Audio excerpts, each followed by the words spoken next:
If you have already watched this introductory information, you can skip ahead no more than 10 minutes.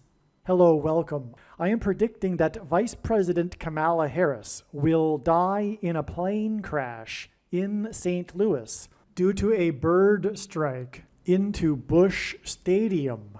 In the area code 314, it will be a burning bush, as described in Exodus 3:14.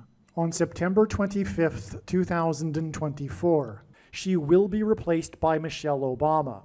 And then Barack Obama will replace Michelle. Harris's plane is predicted to crash in St. Louis on Wednesday morning at 3 a.m. on September 25th, because Simon and Garfunkel's first studio album was named Wednesday Morning 3 a.m.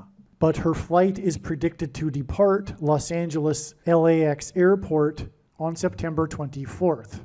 I am predicting that former President Jimmy Carter will die on September 21st, and that his prophetic funeral, in which Trump will sit next to Obama, will be on September 26th.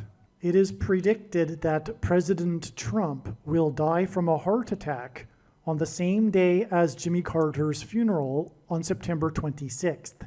It is also predicted that Trump's heart attack will be triggered by a direct energy weapon that will target Trump through Bluetooth technology. The components inside the pointy thing that Trump took will facilitate this, and it is believed that this direct energy weapon will be used by Barack Obama when he is sitting next to Trump at the funeral. I am predicting that dirty bombs will explode in Manhattan, New York City, and there will be a large-scale evacuation on September 27th. I am predicting that Israel will bomb Iran on September 28th. I am predicting that singer-songwriter Paul Simon will die on September 19th. I am predicting that a solar flare will erupt on the surface of the sun and send a coronal mass ejection that will hit Earth on October 3rd, 2024, which will knock out America's power grid and will lead to food shortages. The hit of the coronal mass ejection, predicted for October 3rd, that will knock out the power grid, will also knock many planes out of the sky. October 3rd, the Feast of Trumpets in the Hebrew calendar, will be the day of the resurrection rapture event. It will be the first of 3 raptures. I am predicting that on October 4th, 2024, the key will open the bottomless pit and fallen angels will cross over into the earthly realm. October 4th will be a symbolic beginning to the 5th trumpet judgment that is described in Revelation chapter 9, when the demonic realm collides with the earthly realm. October 4th will be a symbolic beginning to demons pretending to be aliens, and it is possible that on October 4th, Pope Francis will announce that aliens have arrived and have made him the ambassador for the world. This will immediately give Pope Francis, the Antichrist, supreme power over governments of the world. At some point, there will be a massive Mary apparition that will deceive the masses, because all Mary apparitions in history have been demons pretending to be Mary.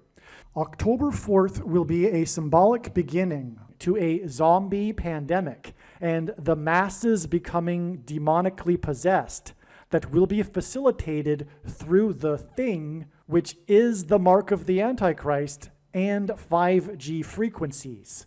October 4th will be a symbolic beginning to the coming genocide politicide in America. It is predicted that after Kamala Harris's death in a plane crash, Joe Biden will appoint Michelle Obama as his vice president. I am predicting that Joe Biden will step down and Michelle Obama will become the 47th president on October 12th, 2024. I am predicting that President Michelle Obama will appoint Barack Obama as the 51st Vice President on October 12th, 2024. I am predicting that Michelle Obama will step down and Barack Obama will become the 48th President on November 2nd, 2024. November 24th, 2024, the 8th day of the Feast of Tabernacles, will be the date of the second of 3 raptures. It is predicted that on November 16th, 2024, the historic barge that has been stuck on the rocks of the Niagara River for over 100 years will finally break free and crash over Niagara Falls. The reason for this is that Niagara Falls is Noah's flood symbolism, and the barge was involved in the most dramatic rescue in the history of Niagara Falls, symbolic of Noah's Ark.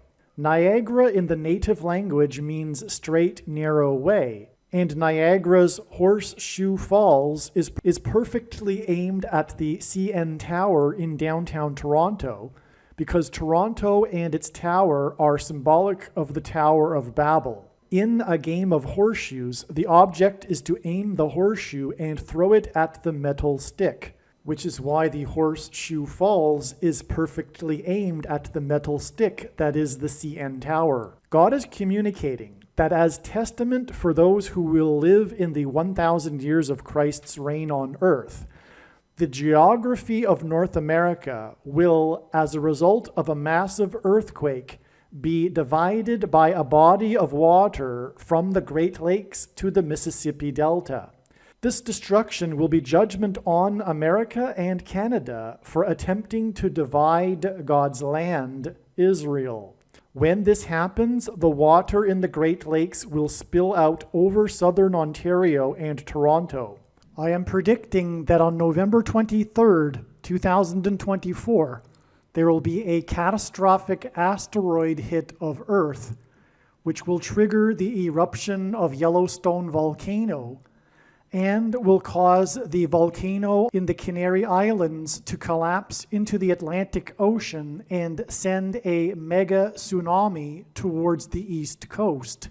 The asteroid will also trigger a mega landslide on Hawaii Island that will trigger a mega tsunami that will hit the West Coast.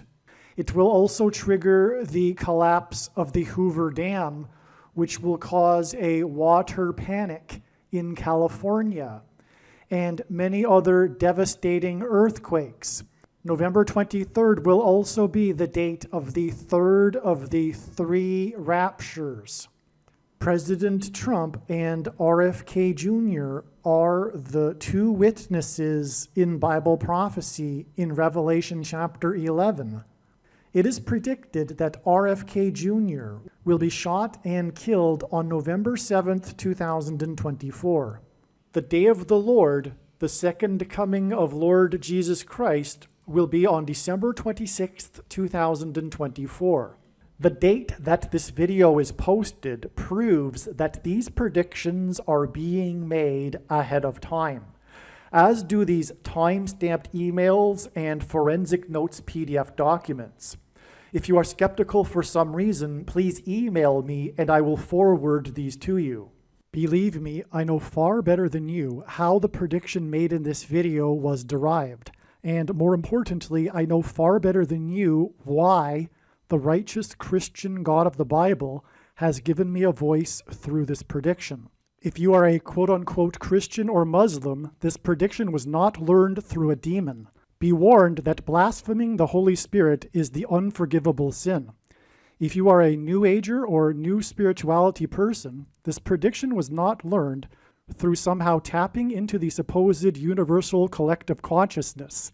If you are a conspiracy theorist, this prediction was not learned through figuring out a supposed code that the Illuminati and Satanists are using. This prediction was learned through the Bible and through watching carefully the Lord's prophetic signs, which Jesus commanded all Christians to do.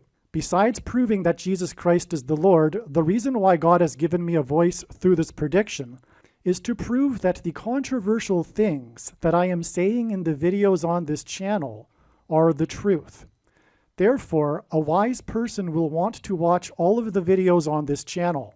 What I will also do is create a video or two that summarizes some of the controversial things that the Lord will prove to be true when the prediction being made in this video comes to pass. I will leave links to these must-watch videos in the description box below this video. Again, the purpose of this prediction, that is from God, is to prove these things that I will talk about. And therefore, it would be foolish to not watch the videos that I will leave links for in the description box below this video.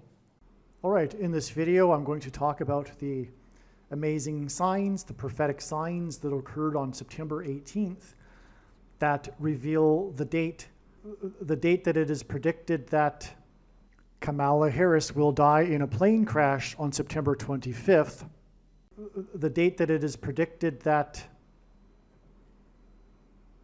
dirty bombs will explode in New York City on September 27th. It also reveals or confirms that Michelle Obama will become the 47th president after it is predicted that Kamala Harris will die in a plane crash on September 25th. And the signs on September 18th also reveal this, that Kamala Harris will die in a plane crash on September 25th.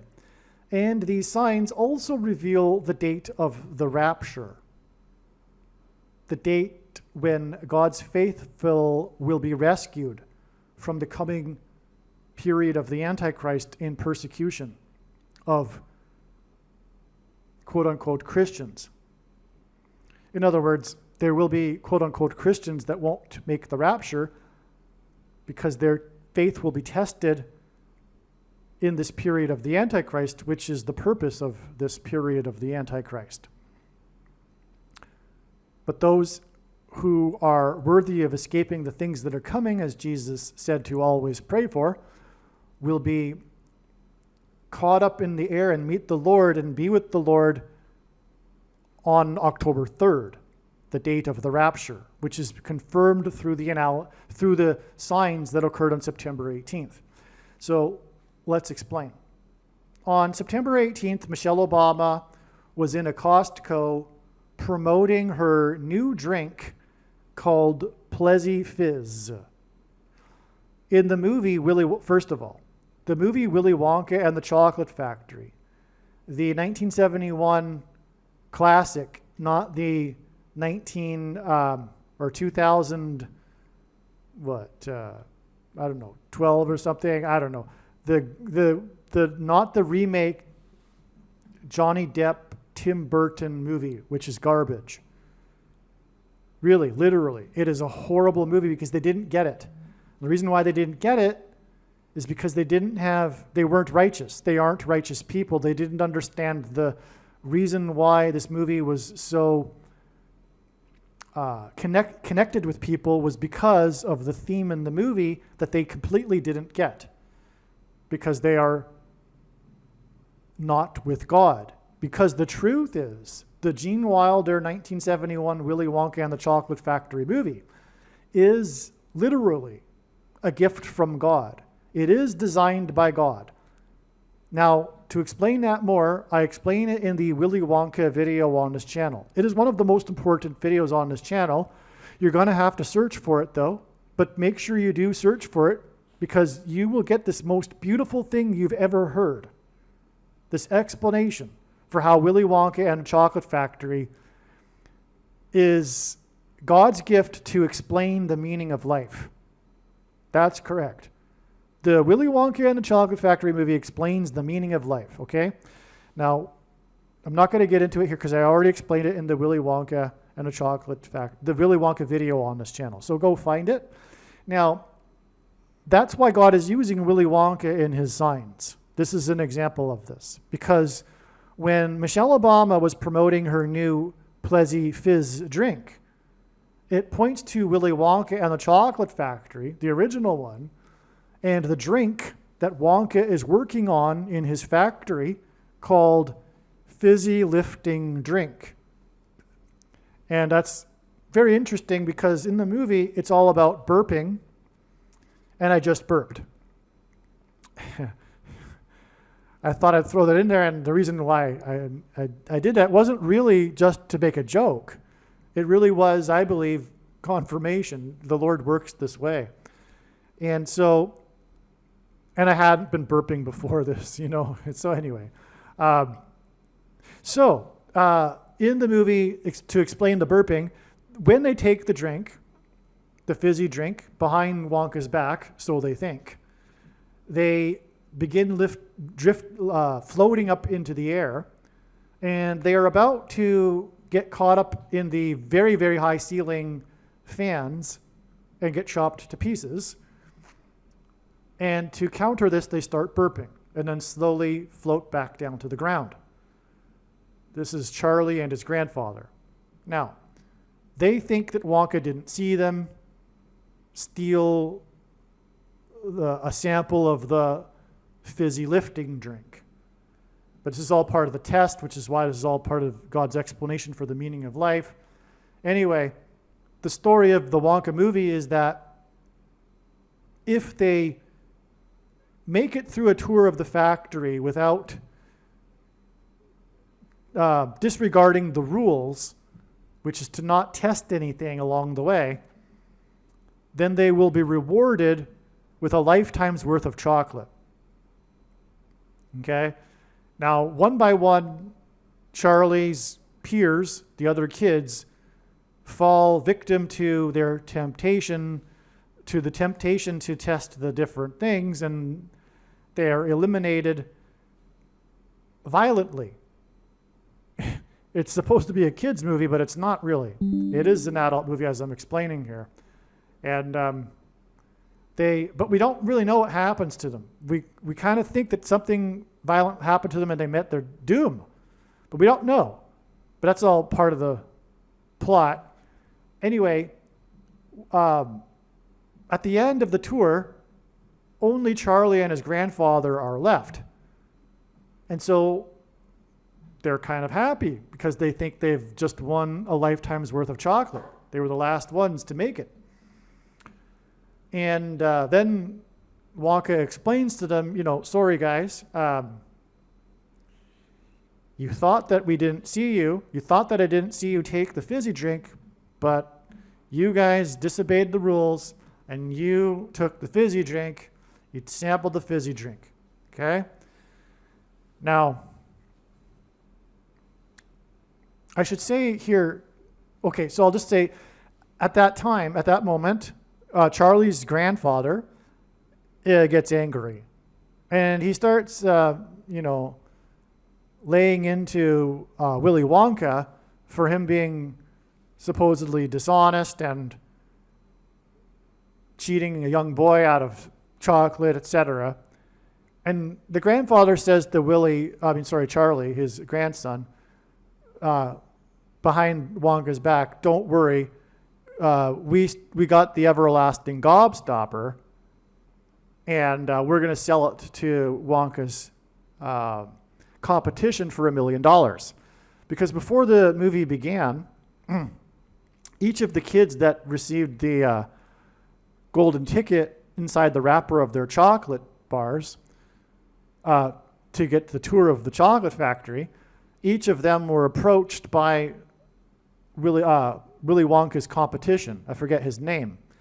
And he tells them if they can bring him a sample of Willy Wonka's everlasting gobstopper, a candy that Wonka is working on, supposedly a candy that never melts, never goes away. It's everlasting. It continues to keep going and going forever. You don't suck on it and then it disappears. It just keeps going. So anyway, they'll get $1 million if they can get him a sample during the tour and bring it to him after the tour. So to get even with Willy Wonka, Charlie's grandfather says, don't worry, we'll get him. We got the everlasting gobstopper. Because during the tour, Wonka gave each of them a sample, a gobstopper, an everlasting gobstopper. But he said to them before he gave it to them, you have to promise me that you won't give it to anyone. You won't give it away. You won't let the competition, I don't know if he mentioned the competition, maybe he does, but you can't do anything with it. You can't sell it. You can't, give it away to anyone else, okay? You got to just keep it for yourself and not tell anyone about it or something like that. That was the rules. That was the condition. And they all agreed, and so they took the everlasting gobstopper. Okay? And so Charlie's grandfather thinks that Wonka has cheated him out of the prize, but that's not the truth, and he knows it. But he's anyway telling Charlie, don't worry, we got the everlasting gobstopper. We'll get back. We'll get even here. Okay. Now, I should mention that at the beginning of the movie, Gene Wilder, even before Gene Wilder, because there was competition to get the part of Willy Wonka, a lot of actors wanted the part. Gene Wilder won the part, and part of the reason is he wrote a long description of how he would play Willy Wonka. And it included him in his first appearance in the movie when he proposed that he walk out hunched over with a cane, walking up to the group that were ready to get the tour. And then suddenly the cane gets stuck in the ground and he keeps walking and then realizes that he's not got the cane and still is hunched over and still is able to walk. And then he just flips into a somersault, jumps up into the air, and shows everyone that he was just kidding. He doesn't need a cane and he's not hunched over. He's normal and very active and able. So the message here, the theme is things aren't as they appear. All right? And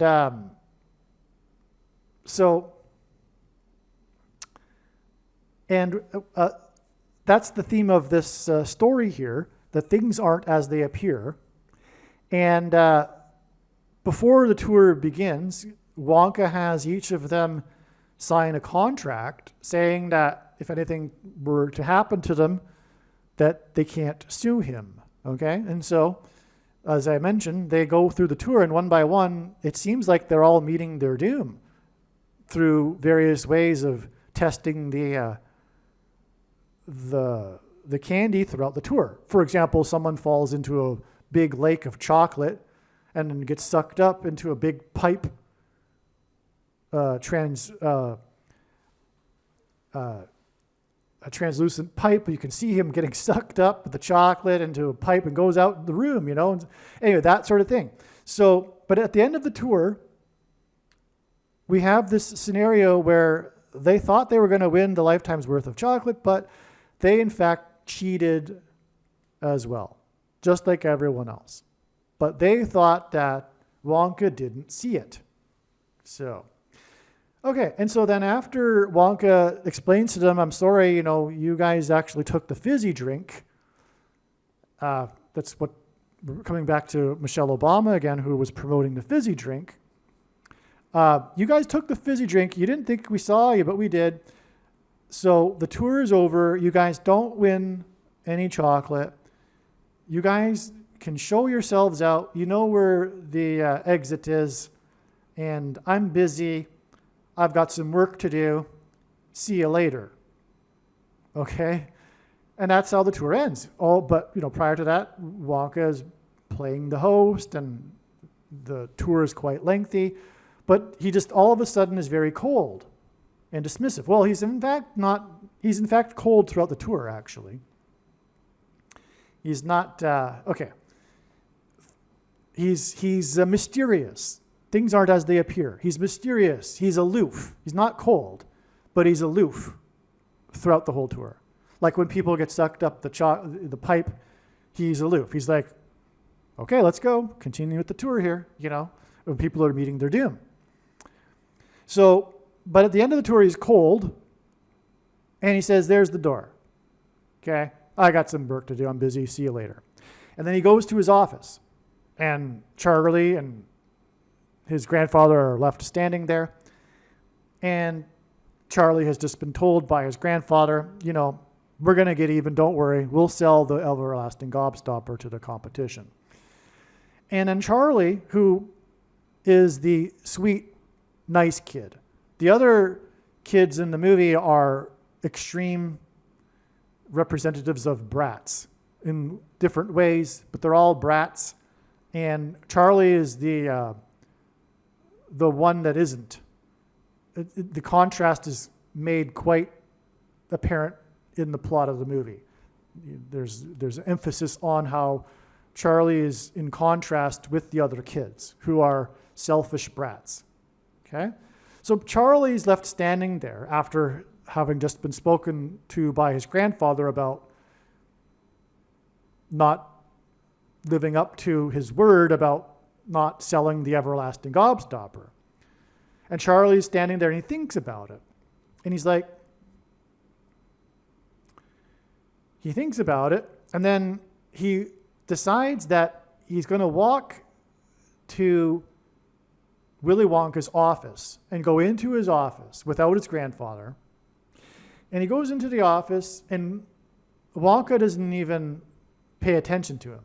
He's looking down, doesn't even make eye contact with him, and he's looking down at his desk, pretending to be doing some paperwork. Well, he's doing some paperwork. I shouldn't have said pretending. He's doing some paperwork or something. He's busy. He's not paying attention. He doesn't even acknowledge that Charlie has walked through the door of the office. Charlie then takes the gobstopper out of his pocket and places it on the desk of Wonka. And he says to Wonka, "I'm sorry, I can't do this. Here is your gobstopper back." Okay? And then Willy Wonka's head lifts up with a huge smile that we haven't seen throughout the movie. This is the end of the movie. He lifts his head up with a huge, beautiful, joyful smile and looks at Charlie. And he says to Charlie, "Charlie, I knew it. I knew you would come through, Charlie. I knew that you would be the one to come through in the end." And right at that moment, the competition guy walks through the back door of the office. And Wonka then begins to explain the truth about what has been happening. It was a setup. It was a test. It was a test of righteousness. It was a test for the kids to have them think that they weren't being watched, and when Wonka had left the scene, they could help themselves to a sample of the candy. Just like it is God's prerogative to make it as if he's not there. He has wisely chosen to partially hide himself. And so life is like the tour of the chocolate factory. Things aren't what they seem. And God doesn't seem to be present. And God seems to be aloof, like Willy Wonka was aloof. God seems to be aloof and uncaring, like Willy Wonka seemed to be uncaring when the bad things happened to the people that fell away along the way.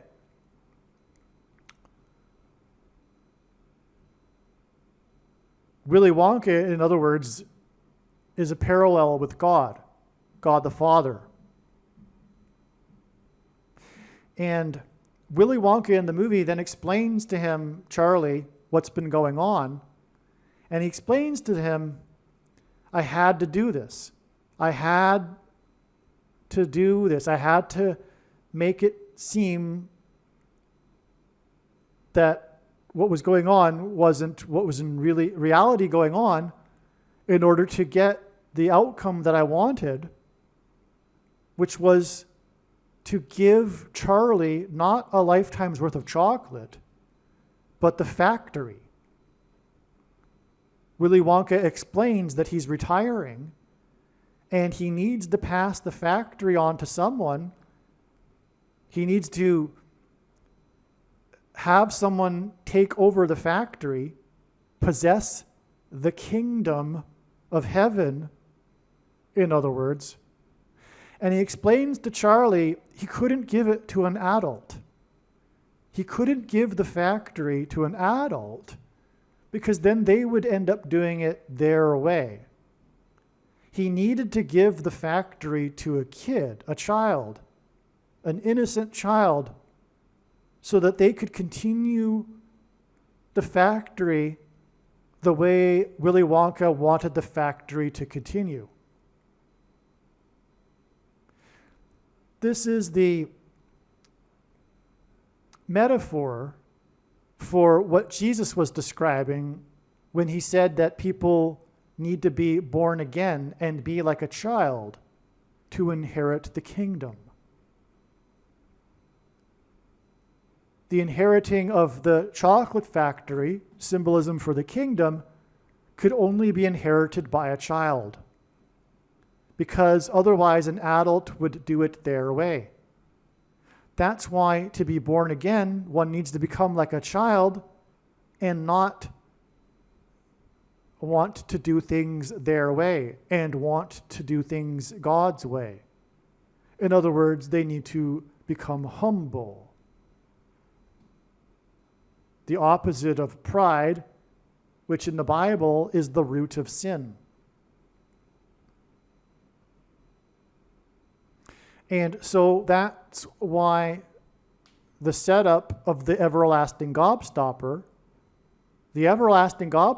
furthermore, is also a hint at everlasting life. The everlasting life of the gobstopper is a confirmation or coinciding with this inheriting of the kingdom and everlasting life.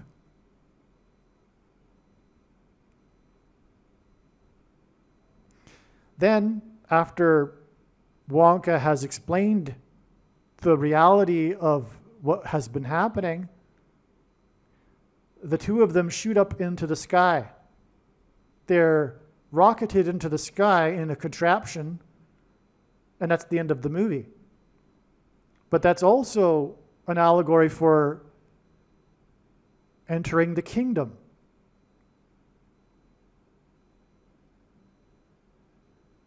So, nowhere have I read that this movie is, and this book, because it was a book before the movie, was written by a Christian as allegory for the meaning of life. This was all designed by God. This movie is truly portraying the truth about life. We get to make a decision. The kids along the way made their decisions to live for the moment. YOLO, you only live once. Get yours. Taste the candy now. Instead of sacrificing so that you can get your inheritance in the kingdom and take possession of the kingdom. Because that's something that most quote-unquote Christians don't fully appreciate, is what their existence will be in the kingdom.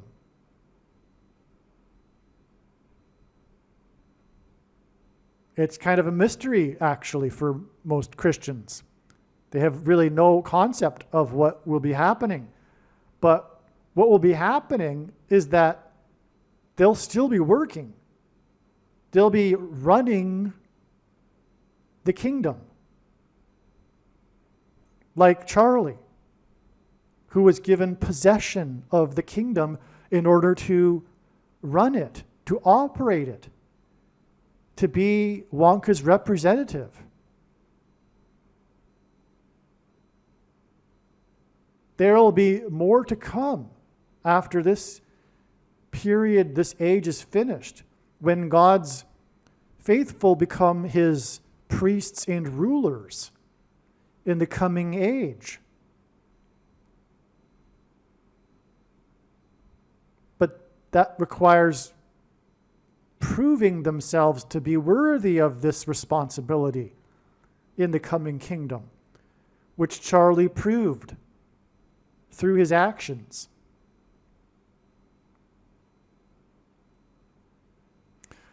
Okay, so back to these prophetic signs that occurred on September 18th. Now I've given you the background as to how the Willy Wonka and the Chocolate Factory movie is extremely important in God's plan.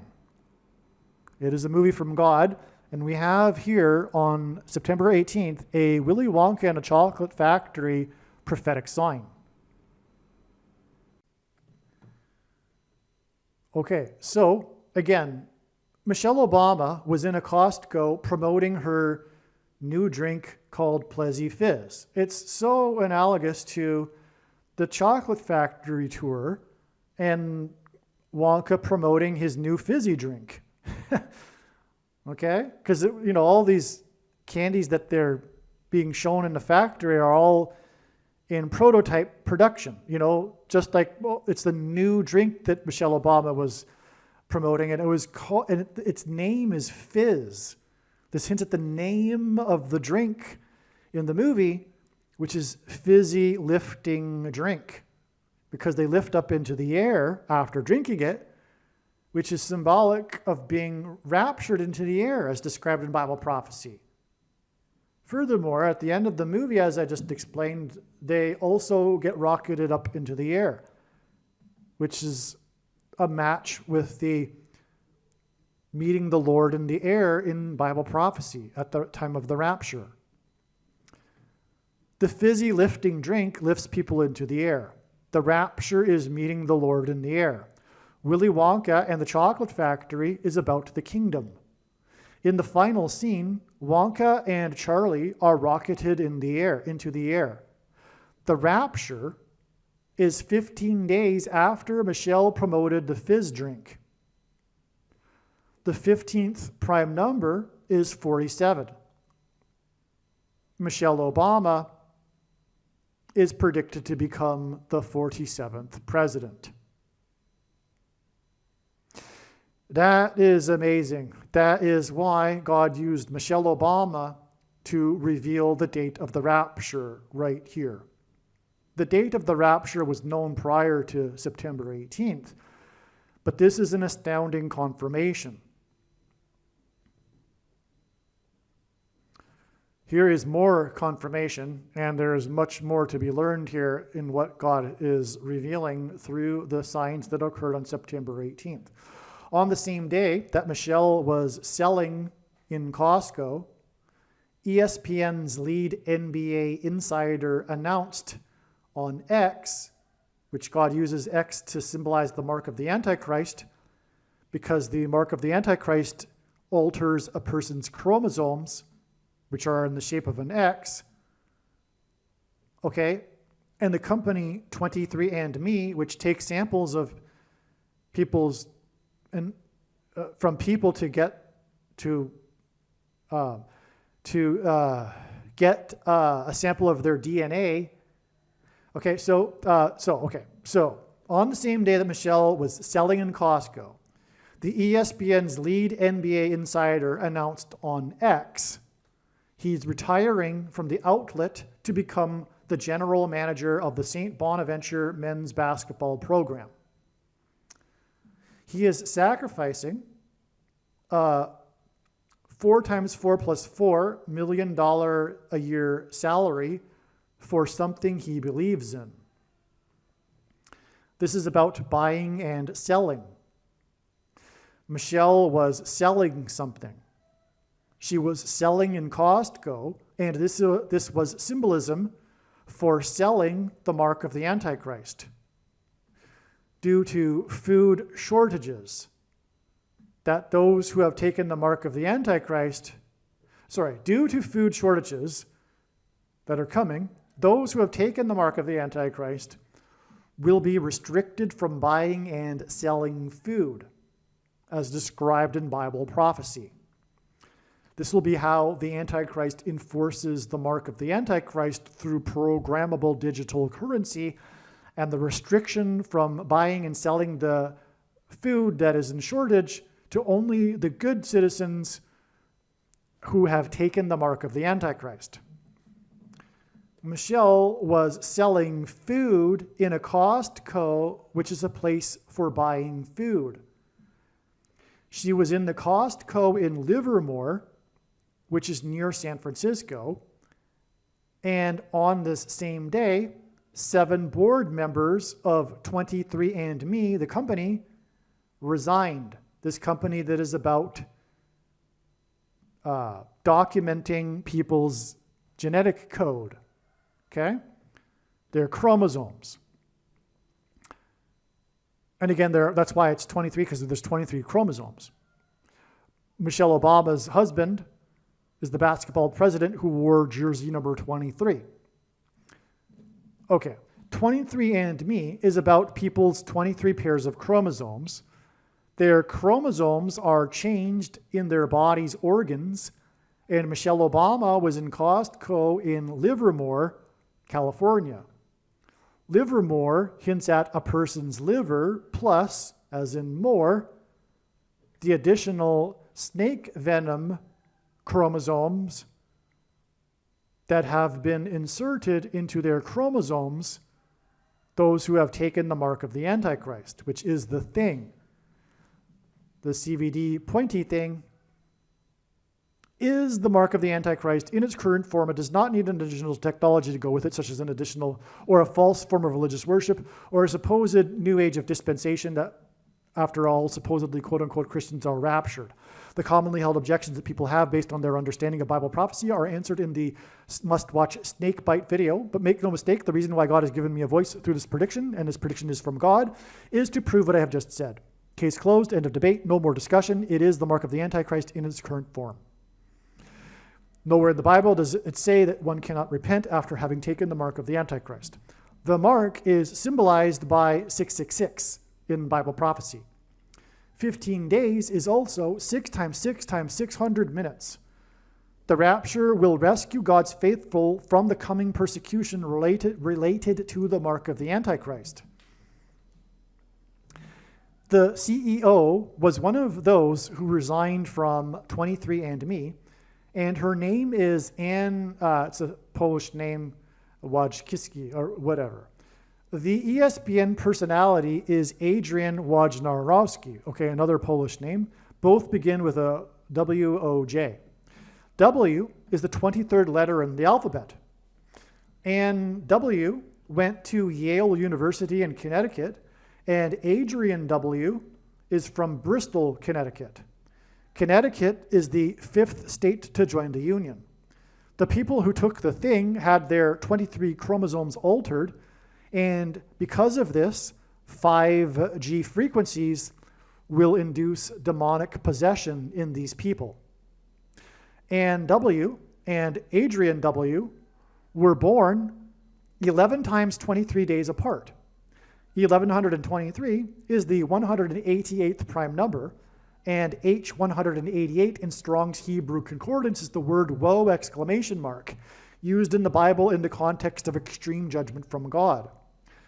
This is 253 days, and 253 is the 22nd triangular number. The number 22 symbolizes the mark of the Antichrist. Because the inverse of the mark of the Antichrist described in the book of Ezekiel would have been a Tav mark, and the Tav letter is the last and 22nd letter in the Hebrew alphabet, and the mark of the Antichrist is described in the last book of the Bible, the 22nd out of 22 books in the Bible that have a total of 22 chapters. Woj, W-A-J-O, is equal to 48 in simple English gematria, and the 48th president is the Antichrist, who will enforce the mark of the Antichrist thing. Pointy thing. He will take complete control of the food supply, as did Caesar Augustus in 22 AD, which is why the Antichrist Obama was born in August. On the same day that Michelle was selling food in Costco and the ESPN personality made a financial sacrifice, the historic company Tupperware filed for bankruptcy. Tupperware is a company that produces products for food storage. This too hints at the coming food shortage. The ESPN personality Adrian W. announced he was resigning. It was a shock for the basketball world. Adrian W. was known for dropping Woj bombs, W-H-O bombs, quote unquote. His resignation announcement was one such Woj bomb. This was on the day that Ann W. and others resigned from 23andMe, and Michelle Obama was nearby, San Francisco. Michelle's husband is the basketball president who wore jersey number 23 and became the president in 2009, will become the 48th president, and his name Obama hints at Obama. Okay, but again, he became the president in 2009 and wore jersey number 23. It is predicted that 9 days after the members resigned from 23andMe, on the day of the Woj bomb, will be the day that dirty bombs explode in New York City. Okay, you follow that? God pairs the numbers 9 and 23 frequently in his signs to confirm the signs and connections, because the Antichrist became the president in 2009 and he wore jersey number 23. And that's why 9 days after the 23andMe sign is the day of the bomb explosions in New York City. Now, one thing that I didn't write that came to me after is the significance of how it was 7. 7 is God's signature number, but it was 7. What made the story is that it was 7 members of the board that resigned all at once. So 7 members of 23andMe resigned. You have to figure that something nefarious is going on to cause 7 members of the board to resign on the same day. Something happened. And that's not a surprise for those that have been aware of what is going on, which is that 23andMe is a company that symbolizes the chromosomes that have been changed. But even more than that, there could be a role for the company itself in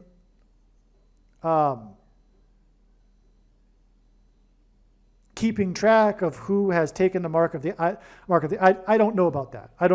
I think we can speculate, but what we do know for sure is that it is symbolism. Okay? That's why the Antichrist wore number 23, as I explained, because it points to the 23 chromosomes that are altered by the mark of the Antichrist. Okay? And so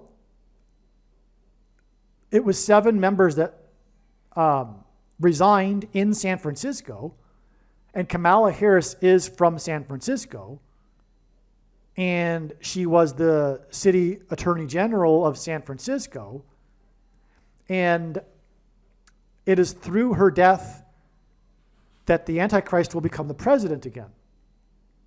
She will be replaced by Michelle Obama, which is why Michelle was near San Francisco on the day of the 7 resignations. And then Michelle will appoint Barack Obama as her vice president after Joe Biden steps down and she becomes the president. And then she will step down and Barack Obama will become the president on November 2nd. Okay, but again, Kamala Harris is from San Francisco. Michelle Obama was near San Francisco on the day that 7 resigned from 23andMe, which is very Antichrist and symbolic of the mark of the Antichrist. And Kamala Harris is predicted to die in a plane crash in St. Louis near where the two eclipses engendered an X in the shape of a chromosome, a pair of chromosomes over the US. So that's also how this ties together. And that'll be 7 days after the 7 resignations of those of 23andMe on the day that the other guy announced on X. She will die at the X of America 7 days later after he announced on X on the same day that the other 7 resigned from 23andMe, which hints at the X of chromosomes. And that's why it was in San Francisco, because she's from San Francisco, and Michelle Obama, who will replace her, was near San Francisco on this day. So in other words, these signs on this day also reveal that Kamala Harris will die in a plane crash in St. Louis near the X, or the center of the X, 7 days later after the 7 resignations. 7 days later is September 25th. And by the way, X's are 2 straight lines that cross each other in their center. So X's are all about the midpoint. The 2 eclipses, the one in 2017 and the one in 2024 that traversed America, engendered an X over America, which is symbolic of the mark of the Antichrist, because the mark of the Antichrist changes a person's chromosomes. And these 2 dates of these eclipses point to the mid date, the midpoint of the 2 eclipses, because again, X's are about their midpoint. So the midpoint date of the 2 eclipses that engendered an X was December 14th, 2020. That was the day that the first American took the thing outside of a trial. It was the symbolic day for the mark of the Antichrist, which was being pointed to with the eclipses that engendered an X. So that's why Kamala Harris will die in a plane crash near the midpoint of the X over America, 7 days after the resignations of the board members, 7 board members of 23andMe in San Francisco. It's absolutely amazing. And then again, the rapture will be the escape from the mark of the Antichrist 15 days later, because Michelle Obama will be the 47th president after the death of Kamala Harris, and 47 is the 15th prime number. Believe me, I know far better than you how the prediction made in this video was derived. And more importantly, I know far better than you why the righteous Christian God of the Bible has given me a voice through this prediction. If you are a quote-unquote Christian or Muslim, this prediction was not learned through a demon. Be warned that blaspheming the Holy Spirit is the unforgivable sin. If you are a New Ager or New Spirituality person, this prediction was not learned through somehow tapping into the supposed universal collective consciousness. If you are a conspiracy theorist, this prediction was not learned through figuring out a supposed code that the Illuminati and Satanists are using. This prediction was learned through the Bible and through watching carefully the Lord's prophetic signs, which Jesus commanded all Christians to do. Besides proving that Jesus Christ is the Lord, the reason why God has given me a voice through this prediction is to prove that the controversial things that I am saying in the videos on this channel are the truth. Therefore, a wise person will want to watch all of the videos on this channel. What I will also do is create a video or 2 that summarizes some of the controversial things that the Lord will prove to be true when the prediction being made in this video comes to pass. I will leave links to these must-watch videos in the description box below this video. Again, the purpose of this prediction, that is from God, is to prove these things that I will talk about. And therefore, it would be foolish to not watch the videos that I will leave links for in the description box below this video. Aliens and UFOs are demons masquerading as aliens and UFOs. Most people's spiritual experiences are demonic deception, especially if they are not a true follower of Christ. God became a man and died a horrible death at the hand of the ruler of this world, Satan, and then defeated death for you, so that you too can overcome death, which is the price that must be paid for sin. It is time to repent, which means to change one's ways and turn to God and become a disciple of Jesus. Please leave a like and upvote the video, and once this prediction has come to pass, share this video with everyone you know, and more, don't stop sharing it everywhere in social media. It is essential that everyone immediately read the homepage of my website, TrumpPrediction.com. If you are watching this on the YouTube platform, please note that not all of the videos are on YouTube. You need to switch to the BitChute.com or the Odyssey.com channel. And do it now in case you aren't able to later.